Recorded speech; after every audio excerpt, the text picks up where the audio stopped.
मोहनपुर नाम के एक गांव में रामू नाम का एक किसान अपनी पत्नी गीता के साथ एक छोटी सी झोपड़ी में रहता था। एक बार गांव में धान की रोपाई चल रही थी। सभी लोग सुबह सुबह अपने खेतों की ओर जाने लगे। मैं जा रहा हूँ खेत पर, तुम खाना लेकर वहीं आ जाना और भाग्यवान साथ में थोड़ी दही का शरबत भी ले लेना। ठीक है जी, आप जाइए, मैं ले आऊंगी। रामू अपने खेत में पहुंचता है।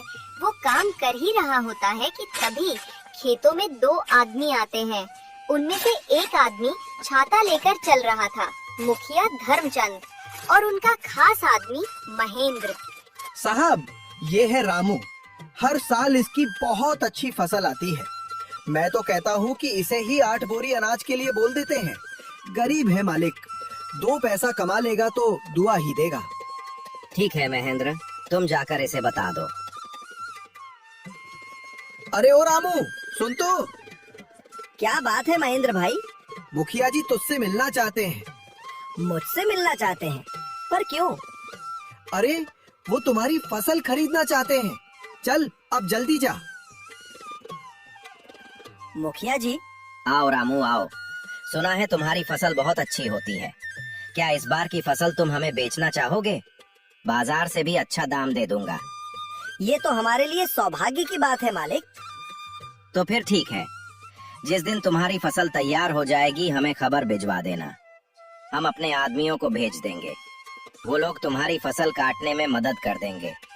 पैसे भी तुम्हारे घर पर भिजवा देंगे। इसके बाद मुखिया वहाँ से चला जाता है और रामू फिर से अपने खेत में काम करने लगता है। तभी गीता वहाँ खाना लेकर आती है। सुनिए जी, आकर खाना खा लीजिए, और हाँ, साथ में दही का शरबत भी लाई हूँ, ये लीजिए। इसके बाद रामू गीता के पास पहुँच जाता है। लाओ लाओ, बड़ी भूख लगी है। गीता, आज खेतों पर मुखिया जी आए थे। पता है उन्होंने क्या कहा? उन्होंने कहा है कि इस बार वो हमारी फसल खरीदेंगे और बाजार से अच्छा दाम देंगे। क्या कहा जी? ये तो बड़ी अच्छी बात है। ये सब भोलेनाथ की कृपा से हुआ है। अजी, मैं कहती थी ना, एक दिन सब ठीक हो जाएगा। हाँ गीता, भोलेनाथ करे ऐसा ही हो। फिर दोनों साथ में बैठकर खेतों पर ही खाना खाते हैं। सुबह से दोपहर तक काम करने के बाद रामू घर आता है। रामू घर जाकर सो गया। शाम को जब वो उठा तो बाहर के क्यारी से सब्जियां तोड़े। गीता, सब्जियों को बाजार में बेच कर आता हूँ, ठीक है ना? सुनिए जी, आप समय से घर आ जाइएगा रात होने से पहले। ठीक है भाग्यवान। बाजार में सब्जियां बेचने के बाद रामू को एक बूढ़ी औरत दिखती है जो मछलियां बेच रही थी। अरे काकी, मछली कैसे दे रही हो? बेटा रामू, भगवान की कृपा से आज मेरी सारी मछलियां बिक गईं। अब शाम भी हो रही है और मुझे घर भी जाना है। एक काम करो, 100 रुपए में तुम ये दोनों मछली ले जाओ। ये लो काकी, 100 रुपए। आज गीता से कहूँगा कि मछली बनाए शाम को। घर पहुंचकर रामू बोला, अरे ओ गीता, कहाँ हो? ये लो मछली लाया हूँ। आज शाम को मछली ही बनाना, बहुत मन कर रहा है। हाँ जी ठीक है, मैं खाना बनाना शुरू करती हूँ। तब तक आप हाथ मुंह धो लीजिए। अरे वाह, तुम्हारा तो कोई जवाब नहीं। क्या मछली बनाई है? आहा, मजा आ गया। इस तरह से कई महीने बीत गए और रामू की खेतों में सोने की तरह फसल उगाई। गीता, मैं खेत पर जा रहा हूँ। मुखिया के आदमी पहुँचते ही होंगे। रामू खेत में गया। चल बेटा रामू, तैयार हो जा, अब बहुत काम करना है आज। तभी मुखिया के आदमी भी वहाँ पहुँच जाते हैं। चलो जल्दी जल्दी काम पे लग जाओ सब। मालिक ने कहा है कि सारे फसलों की कटाई करके रामू के घर पहुंचा देना। सबने मिलकर फसल काटी और 8 बोरियां तैयार कर दी। तभी वहाँ गीता भी आ जाती है। अरे ये क्या, इतनी जल्दी काम भी हो गया? इसलिए तो कहते हैं तमे बल है। जो काम मुझे अकेले करने में 2-3 दिन लगते, वो काम हम 4 लोगों ने मिलकर कुछ ही घंटों में कर दिया। इसके बाद सबने मिलकर बोरियां रामू के घर तक पहुंचा दी। चलो भाई रामू, अब हम चलते हैं। कल हम सब आके ये बोरिया सेठ के घर ले जाएंगे। चलो, आज का काम तो खत्म हुआ, अब बस कल का इंतजार है। उसने सारी बोरियां एक कमरे में रख दी और सोने चला गया। तभी आधी रात को रामू के घर के बाहर कुछ चोर आते हैं। मेरी बात ध्यान से सुनो, हमें पूरा काम करके ही लौटना है। खाली हाथ लौटे तो सरदार हमें छोड़ेंगे नहीं। वो चोर धीरे धीरे रामू के घर से सारी बोरियां चुरा कर ले गए। अगले सुबह गीता चिल्लाने लगी, सुनिए जी, जल्दी उठिए, जल्दी उठिए, देखिए क्या हो गया। घबराकर रामू की आँख खुली। अरे गीता, क्या हो गया? क्या हुआ भाग्यवान जो तुम इतना जोर से चिल्ला रही हो? घर में से सारी बोरियां चोरी हो गई हैं अनाज की। क्या? ऐसा कैसे हो सकता है?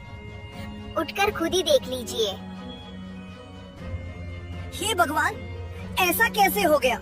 ये क्या हो गया मेरे साथ? हे भोलेनाथ, मैं तो कभी किसी का बुरा नहीं चाहा, फिर ये सब मेरे साथ ही क्यों? चिंतित होकर रामू घर के बाहर बैठ जाता है। तभी वहाँ मुखिया का खास आदमी महेंद्र आया। अरे भाई रामू, बोरियां तैयार है ना? कल रात को ही मेरे घर से सारी बोरियां चोरी हो गईं। ये क्या कह रहे हो रामू? कहीं मुखिया जी गुस्सा ना हो जाए। तुम तो उनका गुस्सा जानते ही हो, लेकिन फिर भी उनसे बात तो करनी ही पड़ेगी। चलो अब मेरे साथ। रामू महेंद्र के साथ धर्मचंद के घर गया। क्या हुआ रामू, तुम सब खाली हाथ क्यों आ रहे हो? मुखिया जी, कल मेरे घर से सारी बोरियां चोरी हो गईं। सुबह हमने देखा तो अनाज की सारी बोरियां गायब थीं। ये क्या मजाक है रामू? कहीं अच्छे दाम के चक्कर में तुमने किसी और को तो नहीं बेच दी और मुझसे आकर झूठ बोल रहे हो? नहीं नहीं मुखिया जी, एक ही गांव में रहना है, हम सबको भला झूठ बोलकर कितने दिन बच पाऊंगा। ठीक है, लेकिन अगर मुझे पता चला कि तुमने किसी और को बेचा है, तब देखना मैं क्या करता हूँ तुम्हारे साथ। कुछ दिन तक रामू और गीता बहुत उदास रहे। सब्जियां बेचकर घर में जो भी पैसे आते, रामू उन्हें बहुत संभाल कर खर्च करता था। एक दिन रामू खाना खाने बैठा और गीता भी उसके पास ही बैठी थी।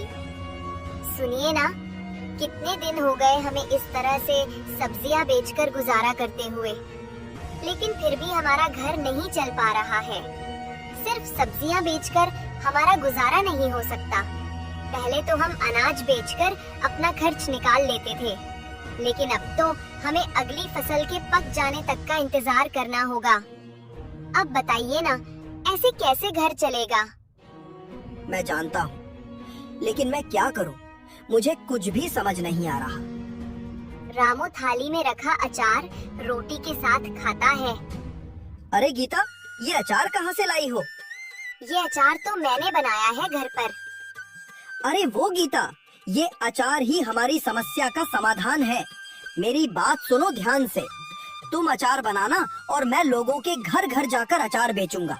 पहले हम लोगों को अचार का स्वाद चखाएंगे, उन्हें पसंद आया तो वे जरूर खरीदेंगे। लेकिन अगर उन्हें पसंद नहीं आया तो? अरे कैसे नहीं आएगा? मेरी गीता ने जो बनाया है वो अंग्रेजी में क्या कहते हैं? फैंटास्टिक अचार बनाती हो तुम। अगले दिन से गीता अचार बनाने लगी और सबको डिब्बों में पैक कर दिया और रामू अचार साइकिल पर रखकर निकल पड़ा। घर पर कोई है भाई?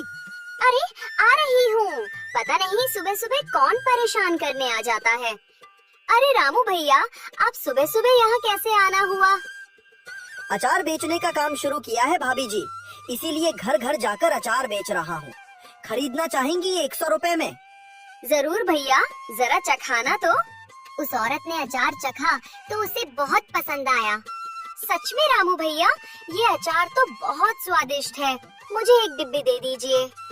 ये लीजिए भैया, आपके 100 रुपए। चलता हूँ भाभी जी। पैसे लेकर रामू आगे बढ़ गया।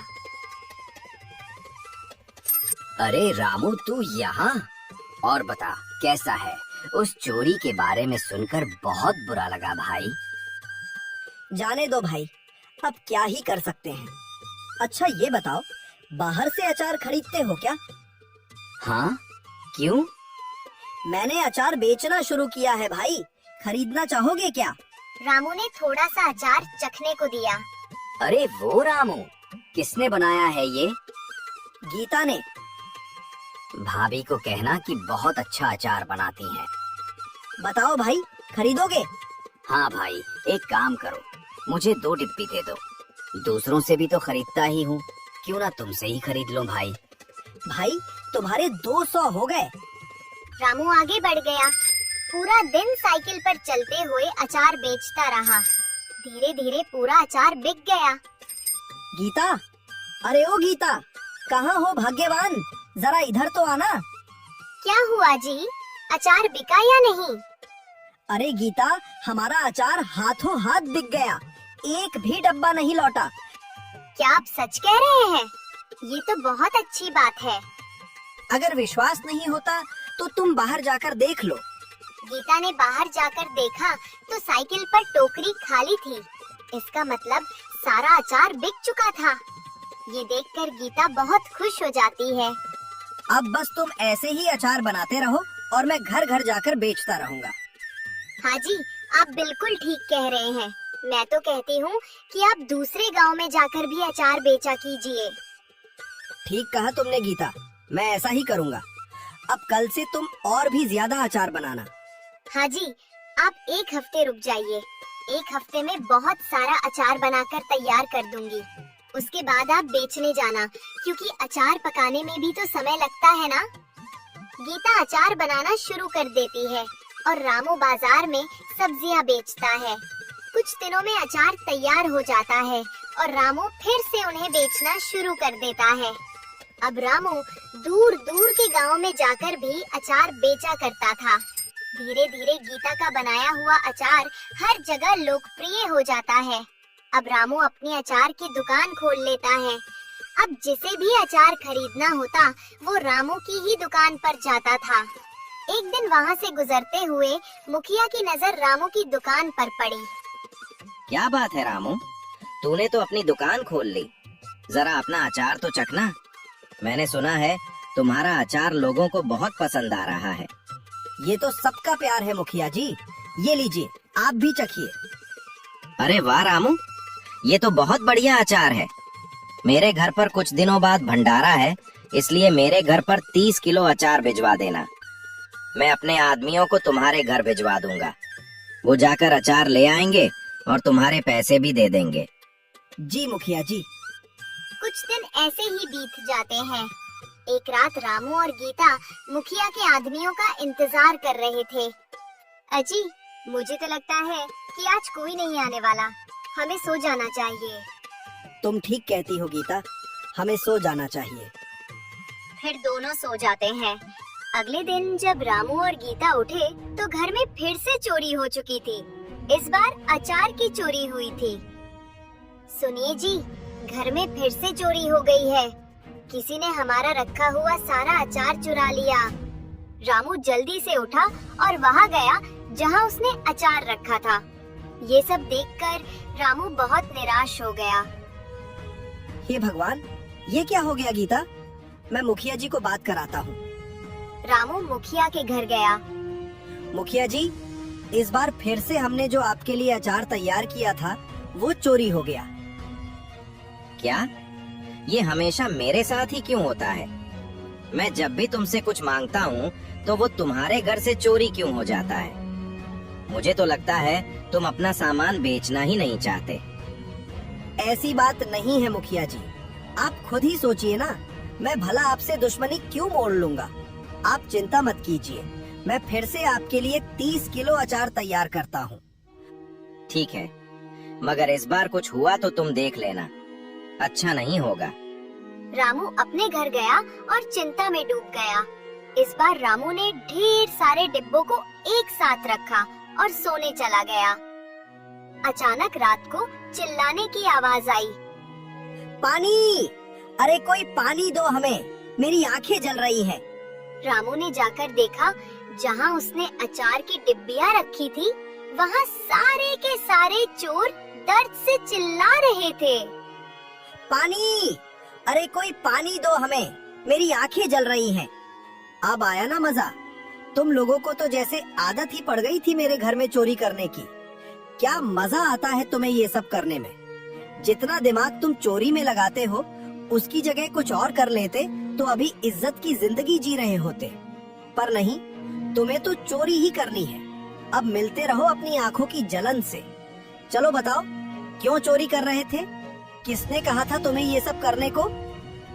ये सब हम अपनी मर्जी से नहीं कर रहे थे, ये सब हमने महेंद्र के कहने पर किया। क्या कहा तुमने? महेंद्र? भला उसे क्या जरूरत पड़ गई? वो सब हमें नहीं पता, हमें माफ कर दीजिए, पुलिस को मत बुलाइएगा।